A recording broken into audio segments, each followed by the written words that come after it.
असहाय विकलांग जीवन परिकल्पना करते कहीं आम भितर त्याग कर मोह जन्मिला कौन राजू भाई मत तू बुझे जो प्रश्न सब ए तो मन में उंकी मारुची ठीक से प्रश्न सब प्रति मुहूर्त में मंगे लिखा उत्तर न से भोगरे आनंद न थाए आनंद थाए त्यागरे ए सृष्टि मनीष माने स्वार्थपर साजी हिंसा ईर्षा को अपनार करिनो से सूत्र किसी साधु संत सन्यासी संसार त्यागी ए दुनिया को रिक्त समझ आउ किसी निर्विकार मनीष माने समाज भीतर थी समाज को कुपथर फेरी आने को चेष्टा करती आम तो सेमती कर राजू भाई आम अन्य को सुख दे निज पाई के सुख पाई पारे ये कहले आमे सुख पाउनु एई जो आमे आंतरिक भरा कथा होचु एटा कोन आम पई सुख नुह गंगा जमुना सरस्वती रो मिश्रण स्थल को संगम कह जाउतिला बेले आम विषय को प्रेम संगम अनुभव होउनी होछि भाई होछि देखो तो मान के भाव प्रवणता वर्तमान समय में उचित नहीं तो मन को डिस्चार्ज पेपर रेडी हिसाब तो माने घर को फेरी जाए किछि दिन विश्राम नबाउची संपूर्ण सुस्थ होगा परे निज निजर भविष्य योजना करिवो हां आ गुटे कथा मन रखो ए नर्सिंग होम आ मणि जे तम मन को सुस्थ जीवन पाई सदा सर्वदा सहयोग कर रहिबो कोनोसी परिस्थिति तो मन को मंत्र करिबेनी तो मन को कथा दोछि आ पृथ्वीराज प्रेमलता एवं को नर्सिंग होम रो सब फॉर्मालिटी पूर्ण करी ताकु जे स्थान को पठेबार व्यवस्था करो क्विक ओके सर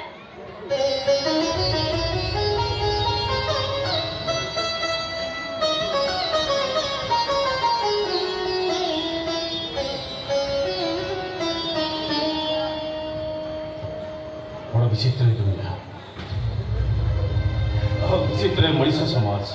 आपण भी किसी कम विचित्र नुहति सर आपण डाक्तरी पाठ पढ़ी अमेरिका फेरिले सत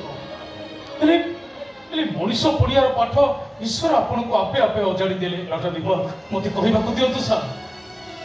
मु डाक्तरी पाठ पढ़ी डाक्तर हवा परे प्रथमे मु को बाटर जीवी द्वंद्वरे पड़ जाइथिले भी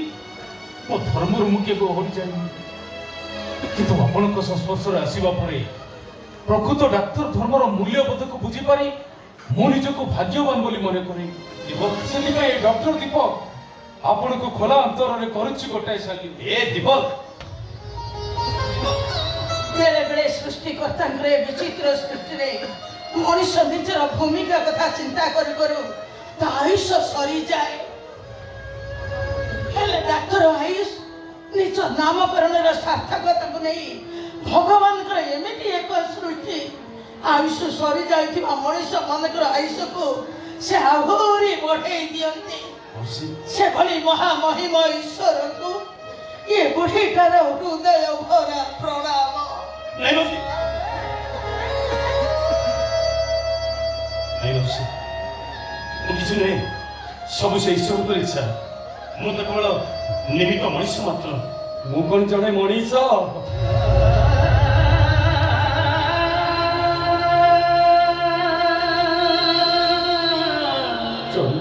मनीषर रूप नहीं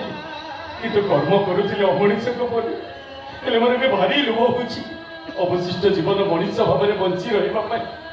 आपण मानकर मत एति दया करेंगे आयुष बाबू आपण समस्त दयार पात्र हो सारी बाकी रहा आप केमी भल मनीष हो पारि केवल समस्त पाखे प्रमाण करेगा बोलो ए बो तो मुझे बेसी किसी कहबी लो एति कहबी सुनी मार पणत ता संतान केवे छोट हो तोर से लंबा पणत मोर सब अपराधी को गोड़े तू मत क्षमा कर दे लो तो पाखरे मोर एति गुहारी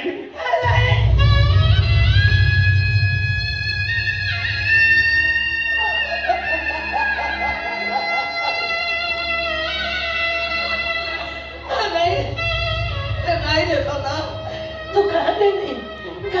तू अरे मो पुरा माँ मो गोटे माँ पाखरे ता गर्भ कष्ट ठारू अधिक कष्ट कौन अच्छी से कष्ट मु सही जिते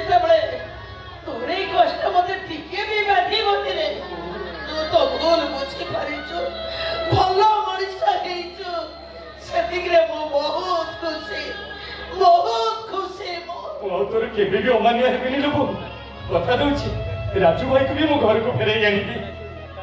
अच्छा आकाश हम राजू भाई कथा सुनी मोर गोटे पुराना कथा मन पड़गला को कथा से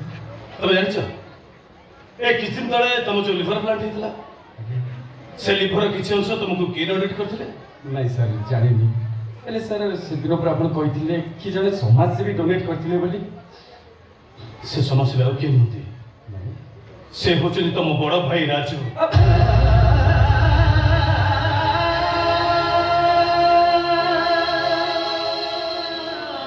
से दिन को परिचय गोपन रखा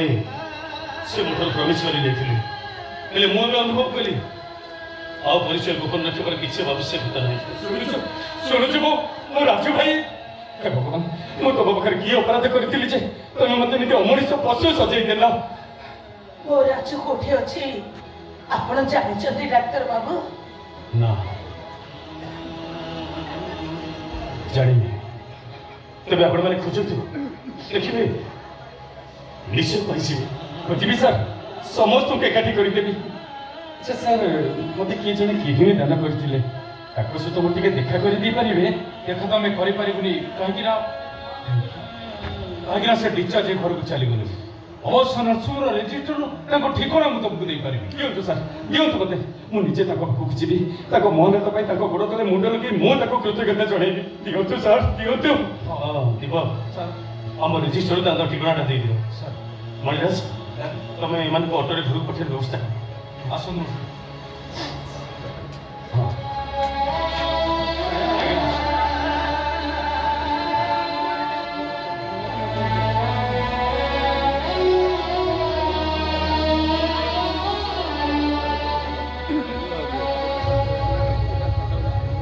ଏ ନର୍ସିଂହୋମ୍